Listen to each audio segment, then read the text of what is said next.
Another 20 coming at you. One card that recently has really had a pickup. Now, honestly, this isn't exactly the one, but the one that is everyone chasing. This has caused a byproduct effect for this one. So there's one in particular that actually is like Cosmos Hollow. That's the one you really want. This one has now also gone up in price a decent bit. For example, I have this one in PSA 9, and for a while as a PSA 9, it actually sat between $90 and $100, and now in the last month, it's at the $400 confirmed buy range on eBay. So, and then if you have the Cosmos one, which I think I did, and I think I sold early, that one has really gone up. But yeah, without further ado, now I know this one is not in perfect condition. More so on the back, you'll see in a bit. And again, guys, if there's smudges that will come off easily, just go ahead and remove those smudges.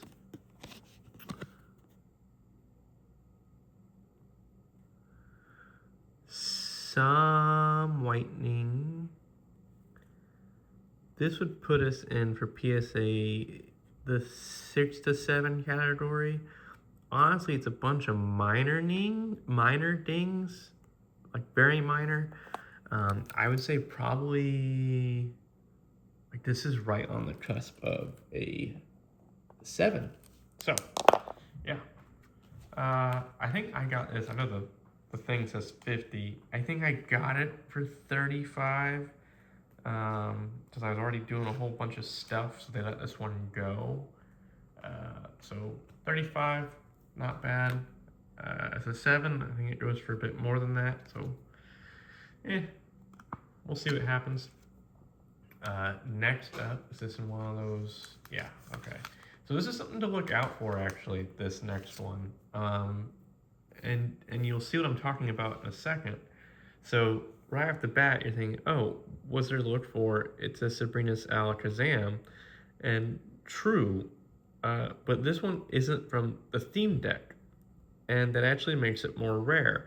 And how you can tell is if it's from the theme deck, it won't have a rarity symbol. If it has a rarity symbol, then it's a pack pull from loose packs for the Gym series decks or packs.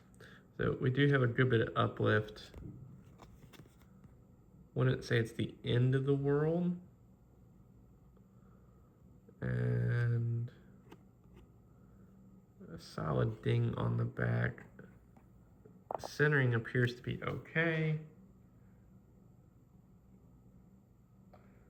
Print line down the back, but it's just one singular print line. I'm going to be in between the 8s and 9s. Now, I know sometimes those uplifts can be graded against really harshly. I'm aware of that.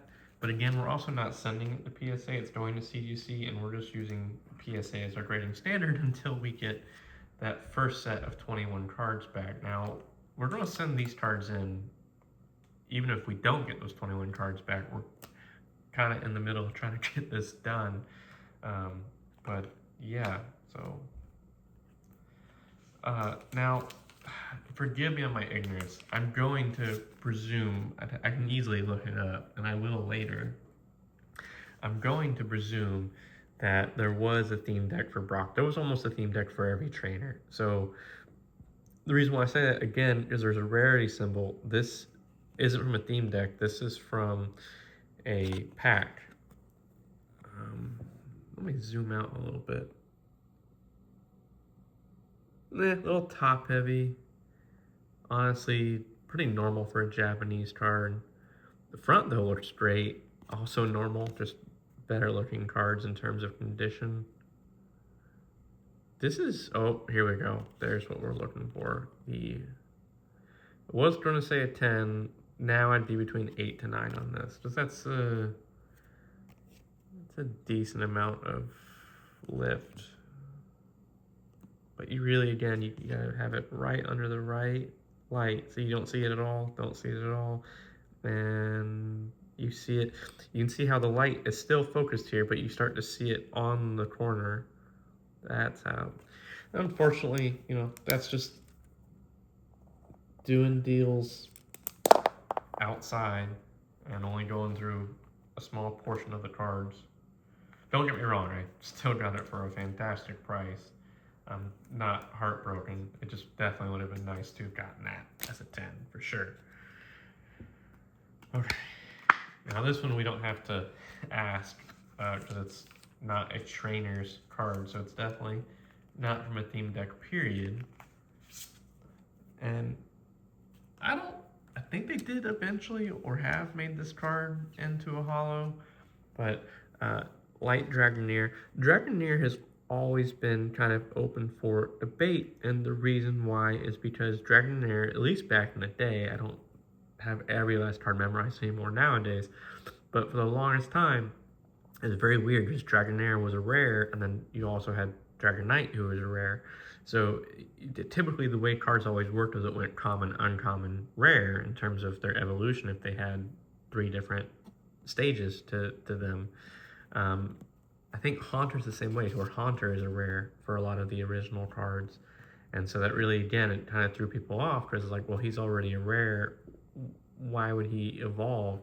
And so it's just very strange. I don't know how intentional that was. I don't know if there was ever a talk of maybe they would make like Dragonite like 2 stars since Dragonair is already 1 star. So yeah, very interesting. Honestly, possibly pristine. I wouldn't 100% for sure say pristine. I would say possibly. Definitely at least a PSA 10. But it looked like it would also possibly be the CGC pristine. Another card, again, forgive my ignorance, I didn't have every theme deck as a kid. I'm pretty certain Lieutenant Surge's Electabuzz can come in a theme deck. Just zooming out so we can get a good thing of the centering. Centering looks really great. Again, I bring up the theme deck thing because it's not a rarity symbol, so it shouldn't be a theme deck. Definitely can really appreciate the holographic of this card when it's under this direct light. Otherwise, it's just kind of very dark and there's not a lot going on. But when you've got this direct light on it, you can really see the blues and the sky and everything they were going for. So again, one of those probably cards that are just underappreciated. Wow,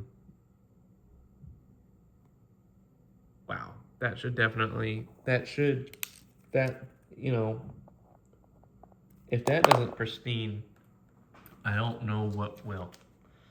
Unfortunately, though, too, it's just one of those cards that, even as a pristine, it only goes for several hundred. I don't know if it goes into the thousands, to be honest. And the other part that's going to be difficult is I don't know if CGC has it in their system to where you can separate whether it's theme deck or non-theme deck. I know for PSA, it was possible. It was a bit of a hassle, but you could do it. CGC, I've only messed with their system a little bit. I'm about to have to mess with their system big time because we're about to input these 200 cards. I won't video that. It's too much work nowadays. But maybe I'll do a video on my thoughts about it. I've already tried to mess with it. Well, I have submitted cards with them before. I have other things I want to submit, like certain coins. Ooh, I saw a good swirl. Definitely felt like they should have done more with Poliwrath, but this is just how cards were a lot in the days. The Pokemon just kind of stood center, and they kind of just did something close to its element, and then they made it holographic.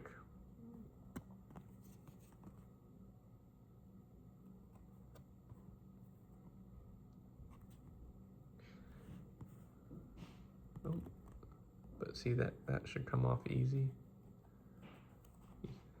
See how there's a little smudge? Here, give me a second.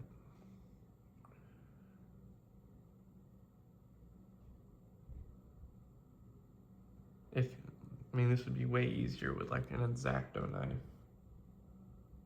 instead of my very scientific fingernail. There, it came off. Yeah, I almost always recommend just, if the smudges easily come off, remove them. I don't think this would pristine. I definitely think this would PSA 10. Oh man, that's a bummer that it wouldn't pristine. I'm because unfortunately, like I'm going to admit, like the unfortunate issue is PSA 10s go for more than standard CGC 10s, and then sometimes somehow more than CGC pristine 10s. That one never makes sense to me, and luckily that's starting to stop to where you don't see that. You're starting to see the the pristine 10s go for more than PSA 10s, as they very well should, because they're at a higher standard, they're a lower population count, they're a better looking slab, and they're a cooler looking label. There's just some very minor things with this Polyrath that would keep it from pristining, in my opinion, but definitely shouldn't keep it from getting the standard 10. Definitely should be I mean, it could be a PSA 10, so it definitely should CGC normal 10 as well. All right, up next, a series of cards that people just really aren't familiar with, and like even still today, people are still trying to play catch up on these. These are vending glossy series cards, so like they only have them in Japanese. I don't know if there is any English version. Centering looks fine, and they really are truly very glossy.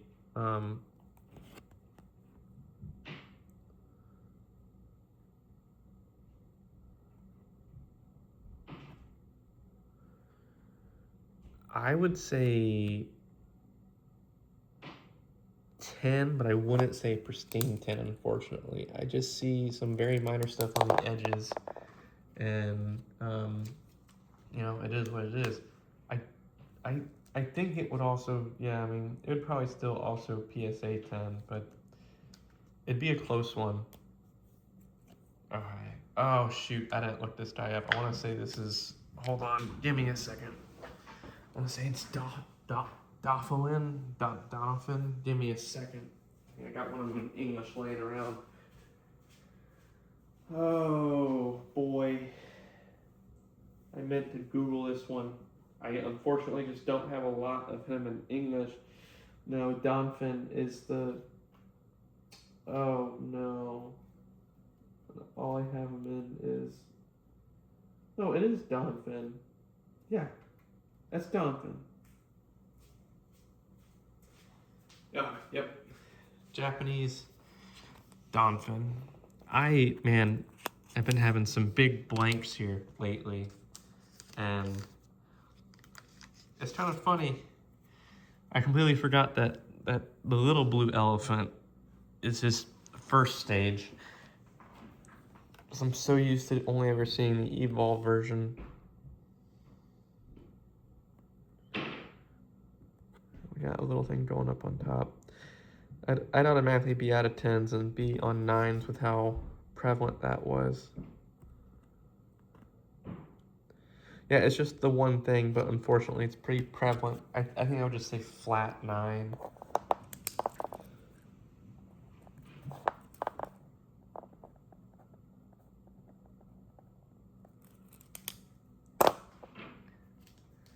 Not the end of the world. 10 definitely would have been nice. For the Japanese cards, depending on your entry price. My entry price for this guy was low. I think it was like $5. But yeah, for the Japanese cards, man, you really need those 10s to make up the difference. Okay.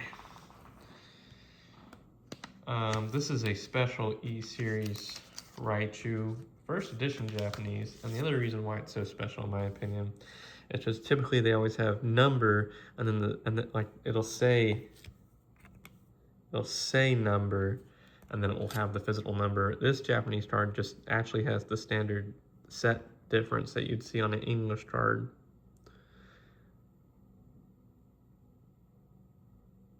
Looks fine to me on the front. How's the back? Back looks pretty good too. Honestly, could 10. I'd be on the cusp. I'd say 10 plus question mark. I could see it. I mean, some of that is just me being hopeful. I don't know, there's some things that look just slightly itty bitty off that I personally wouldn't necessarily pristine tenant, but maybe I get lucky. All right, Glossy Still, Vending Series, Ponyta. And this is very common where the vending card, you have kind of this uplift. It's not usually counted against you, so I'm not too worried about that. There is, see how the light kind of splits? There is kind of like a very minor bend in the card. We got some big fat dents. That kind of sucks. That probably puts us in the 6th categories. I don't think that's repairable. This might get pulled.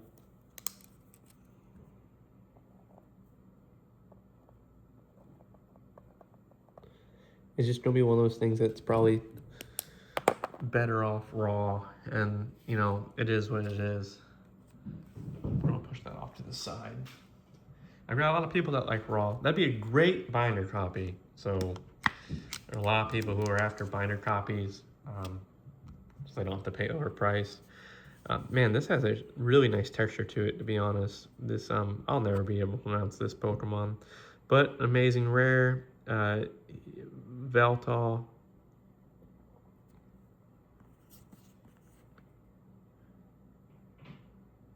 Pristine 10.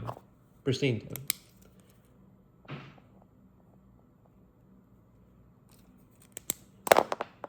There's no reason why that shouldn't pristine 10. Maybe slightly centering, but that should pristine 10. And it's a good sample. I want good samples to where I'm like very confident in what I say, and then we see what the number result is. It's not great samples when I'm guessing what it is. Ooh, good swirl. Because then I'm still not necessarily confident in what I put out there. I'm not saying that will have an effect in terms of changing what it is, but we want to make sure that we know what we're declaring, because that's how we'll be able to figure out what we can get.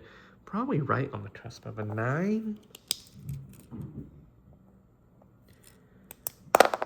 Because we don't want to ultimately always be walking around and guessing. We want to be able to say that is what that is, and then we buy it, we send it, we get the verification from the grader by them labeling it as such, and then we move forward. So this, I think, is probably, it's got some scratches on it, but it's not the end of the world. This is probably a huge secret for y'all. Underpriced by a ton. I got it for $5, and that's probably a 9. So yeah, if you can pick those up for $5, I'd probably do that all day, which I'll probably go on eBay and see if I can. So this is funny. This is an E-Series, but some reverse holos, even specifically so E-Series, get really underslept on. So I had people hit me up when I had an E-Series Slowpoke, and they're like, why is it, I think it was like $70. And I'm like, I don't know, man, that's just what the app says. And you go on eBay and there's confirmed sold, like a whole bunch confirmed sold, between $70 and $100. And I'm like, hey man, that's just how it is. That's Aquapolis. This one, I have no idea what its value is. Ooh, I'd be on the cusp. I'm gonna say 9 to 10. Definitely not 100% confident to just say straight 10, but yeah, some reverse holos, man, just don't recommend sleeping on it. You gotta really understand what you're looking at. Unfortunately, the reverse side of that is finding a buyer can take some time. 7 out of 100. Sorry, I couldn't see its set number earlier. It had a price sticker in the way. Again, just not a card that's really sought out after, but the price was pretty decent. The card was in pretty good shape. That's probably a 7, possibly an 8, but I'd be more confident saying 7. I'd rather be conservative.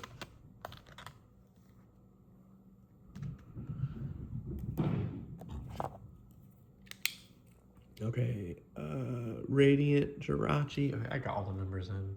It's kind of funny, the Radiant cards, they're only just now kind of going up in price, and they're really not skyrocketing. And they're really cool cards, actually.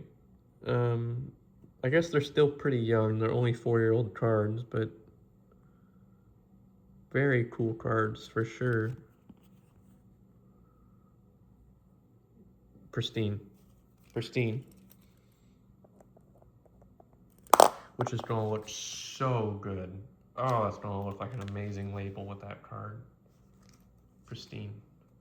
And we want that. Again, we want to be, if we can be like Pristine and then we end up being right, like that's what we want. We want it to be to where we look at a card and we touch it and we go, yep, Pristine, fantastic.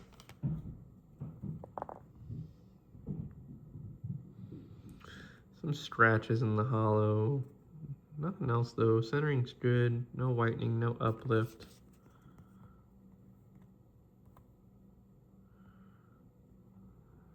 Some small corner nicks. Honestly, probably right at a 9. Yeah, probably right at a 9. A 10, I think, would be... Oh, I gotta get the numbers.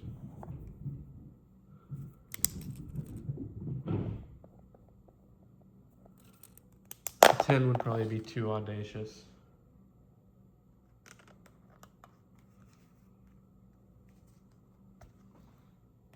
But hey, for $5, getting that as a 9, not bad. I may have overpaid for this Bulbasaur. I honestly don't know. But it's stamped, it's clean, it's lean, it's mean, and it'll probably 10. I don't think it'll Pristine, but I do think that should just 10, so. Oh, I gotta get its number too.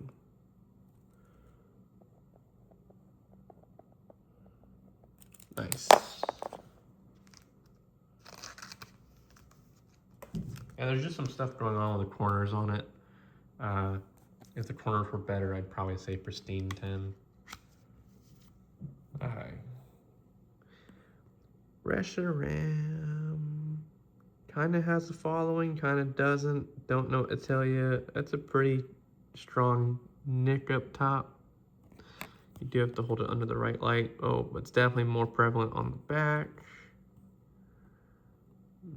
Probably a 7. Yeah, I'm sitting at a 7 on that one.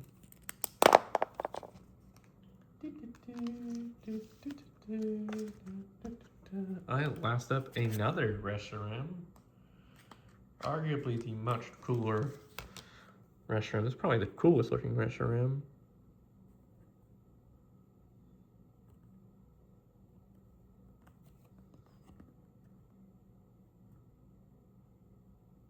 Good bit of whitening. Well, not too bad. I'd probably say just a flat 8. Well, that kind of completes this set of 20, because I have to consider that Ponyta raw. So we'll probably have another little part on this where we add one more card, but hey, it is what it is.